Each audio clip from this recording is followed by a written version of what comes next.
दो भाइयों की लड़ाई। जज मेहता हमेशा की तरह वक्त पर कोर्ट पहुंच गए थे और अपने सामने पड़े ढेर सारे केसों की फाइल देखकर हमेशा की तरह उनका मन उदास हो गया था। जब से वे जज बने थे, उन्होंने हजारों केसेस की सुनवाई की थी और इन सब में महामारी, धन दौलत, जमीन के लिए लड़ाई, स्त्रियों के लिए लड़ाई, चोरी चकारी, लूटपाट, इन सब के अलावा और कुछ खास नहीं होता था। अपने रूटीन के हिसाब से उन्होंने अपने सामने पड़ी फाइलों को चेक करना शुरू किया। दूसरी फाइल उन्होंने उठाई ही थी और उस पर उनकी नज़रें टिक गईं। उन्हें यह केस बाकी सब से अलग और ख़ास लगा। उन्होंने इस फाइल को पूरा पढ़ डाला। यह केस एक छोटे भाई ने अपने बड़े भाई पर किया था और केस करने का कारण था माँ की कस्टडी पाना। मेहता जी ने सबसे पहले इसी केस की कार्रवाई करने का फैसला किया। कोर्ट में सब हाजिर हो गए। जज ने सबसे पहले छोटे भाई को अपनी बात रखने का मौका दिया। छोटे भाई ने कहा, जज साहब, मेरी उम्र 50 वर्ष है। मेरे बड़े भैया की उम्र 60 वर्ष है। हमारी माँ जो 90 साल की है, वह बड़े भाई के साथ ही रहती है। लेकिन अब मैं चाहता हूँ कि माँ बाकी के बचे वर्ष मेरे साथ रहकर बिताए। माँ की सेवा करने का मौका अब मुझे मिलना चाहिए। मैंने बड़े भैया को काफ़ी समझाया कि अब आपकी उम्र हो चली है, अब आपकी सेहत भी अच्छी नहीं रहती और आप दिल के मरीज भी हैं। मैं अभी स्वस्थ हूँ, इसलिए बेहतर यही होगा कि माँ की सेवा करने का मौका अब मुझे दिया जाए। वैसे भी माँ पिछले 40 सालों से उनके साथ ही तो रह रही है। क्या मेरा हक नहीं बनता कि माँ मेरे साथ भी रहे? लेकिन बड़े भैया हैं कि इस बात को मानने के लिए राजी नहीं हैं। इसीलिए मजबूरी में मुझे उन पर केस करना पड़ा।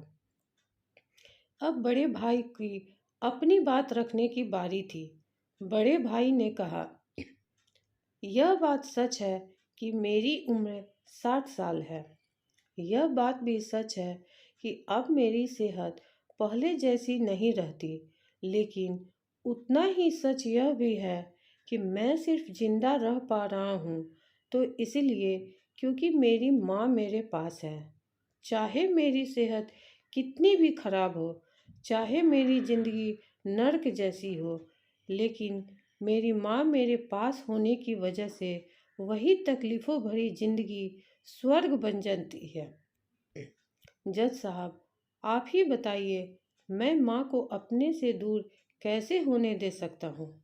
जज ने बड़े भाई से कहा कि तुम खुद ही कहते हो कि तुम्हारी सेहत अच्छी नहीं रहती, तो भला तुम कैसे अपनी माँ की देखभाल अच्छे से कर पाओगे? यह भी तो सोचो। बड़े भाई ने कहा, मैं अपनी माँ की बड़े अच्छे से देखभाल करता हूँ। आप माँ से भी पूछ सकते हैं और अगर वो खुद कहे कि उन्हें मेरे साथ नहीं रहना तो आप बेशक उन्हें मेरे भाई के साथ भेज दीजिए।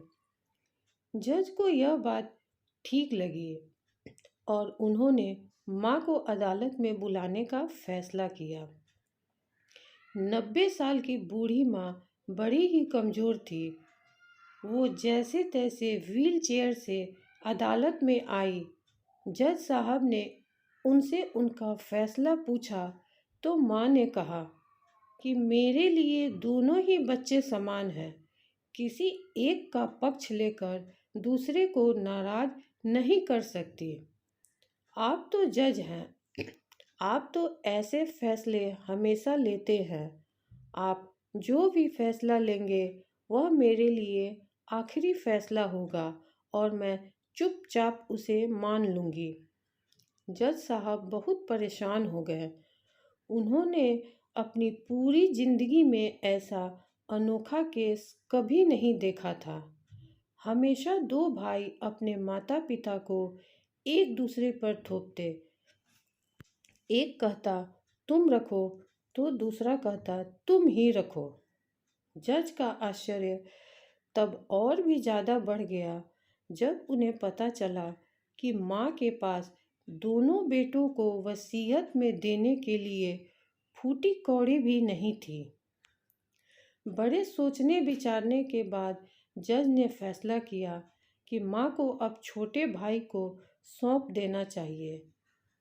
ये फैसला सुनते ही बड़ा भाई जमीन पर बैठ पड़ा और फूट फूट कर रो पड़ा। उसे रोता देख कोर्ट में हाजिर सभी के साथ जज की भी आंखों से आंसू बह निकले। दोस्तों, अपने भाई भाई की लड़ाई बहुत देखी होगी, लेकिन जैसे इन दोनों भाइयों ने अपनी माँ के लिए लड़ाई की, वैसी अनोखी लड़ाई कभी नहीं देखी होगी। इस कहानी से और इन दोनों भाइयों से हमें सीखना चाहिए कि अपने माँ बाप का कर्ज कैसे उतारा जा सकता है और माँ बाप की सेवा कैसे निस्वार्थ भाव से की जा सकती है। आज की ये वीडियो अंत तक देखने के लिए आप सभी का धन्यवाद। वीडियो अच्छी लगे तो एक लाइक और चैनल को सब्सक्राइब ज़रूर कीजिएगा।